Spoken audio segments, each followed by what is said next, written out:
Okay, so one of the reasons that I am able to adapt and hit the ground running in situations that may seem chaotic is because I am sort of used to that. I am adopted. I'm adopted from Ethiopia, so it was an international adoption. My parents are white, so I have a transracial family. All the hard conversations our family has been having since I was a little girl, okay? So we're a little bit ahead of the curve because we were a weird family with a weird composition, and society wasn't really up to date with it just yet. I mean, it wasn't bad, but you still got all those weird stares. So I'm used to being somebody who's been stared at their whole life. You people watching me is absolutely nothing. And I can tell the difference between, a stranger who watches me because they're curious and a stranger who watches me because they're a weirdo. So, one of the things that adoption allows you to develop is the ability to evolve, the ability to hit the ground running. You have to be very observant. When I was adopted, and I'm adopted from Ethiopia, I was adopted at 5 years old, and I was taught. I was taught my new culture. I was taught my new language. So I spoke Amharic when I was in Ethiopia. I was taught the ways of the new society, what it would be like. And the expectation is, as a young kid, you come to your new country, you travel halfway across the world. I did a stop off in Germany, ended up in Canada, and you hit the ground running. It's expected that you adapt, evolve, and keep it moving.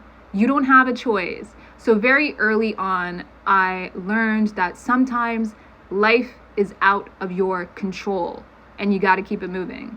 Okay? That was as a kid. My family is definitely interesting, and they were ahead of its time. So I'm used to being stared at, and I know the difference between when people are staring at you because they're curious or they're staring at you because they're a weirdo. All right? So it's one of the reasons also that I have an advocate personality. It's because I've had people advocating for me my whole life. I've had people giving me opportunities my whole life. I've had people loving me my whole life. So I can give that to others. And I also have a backbone because the other people in my life have had a backbone. It was modeled for me. I grew up around advocate type people, and that includes my parents. That includes my mom, whom I love very much. And I will not allow you jackasses to bother. So that is my personality. I'm definitely sometimes a brash advocate for other people. And it's because it's needed, okay? Contrary to the popular sentiment of being a do-gooder, not all men are created equal. Society is not equal. And contrary to what people like Jordan Peterson say, it is never about equal outcomes. That's not even possible. And when you understand that not all men are created equal and that we all start at different positions in life, you may want to be an advocate, like me. You may want to help others and extend your privilege, or as you people call it, abundance to other people. Why? Because you're thankful, you're grateful, you know that somebody else gave you an opportunity and you can pass it down the line. And for a lot of people, I'm not rich, right? You guys are always making fun of me for wearing my clothes over and over again, which, by the way, I'm a working class girl. So since you're such a baller and concerned about what I wear, why don't you send me a new wardrobe? Okay? Go ahead. Buy it for me and send it over. If you want, DM me, I'll give you my measurements. Because I know a lot of you pervs would like to have that information. So anyways, you become an advocate for assisting others when you understand that there are people who were born into the lottery of life, and they don't have the same things as you do. And had somebody not came to my rescue or came to help me, who knows where my life would have been. So from a very young age, I have always wanted to pay it forward. And because I don't have a lot of money, I can only pay it forward currently with the things that I do have in abundance. So I'm a very resourceful person. I'm excellent at research, which is why I'm whooping your asses. I'm good at comprehension. I can definitely put things together. And I have pretty good life skills, thanks to my parents, thanks to my mom, who also, were type A personalities, and they wanted you to be independent, okay? My parents weren't raising us like to be some housewife or something like that. They wanted us to be able to take care of ourselves and be contributing members to society. Alrighty?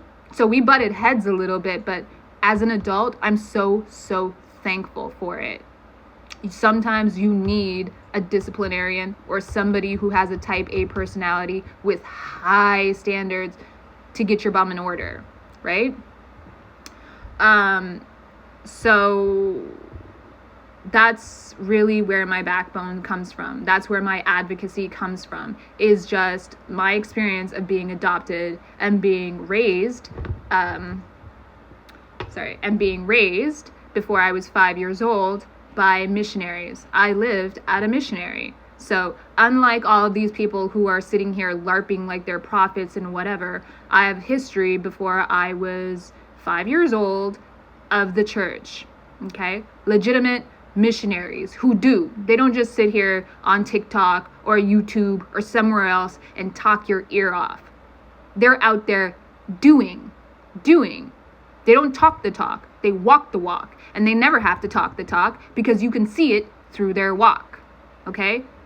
That's the type of people that I've grown up with.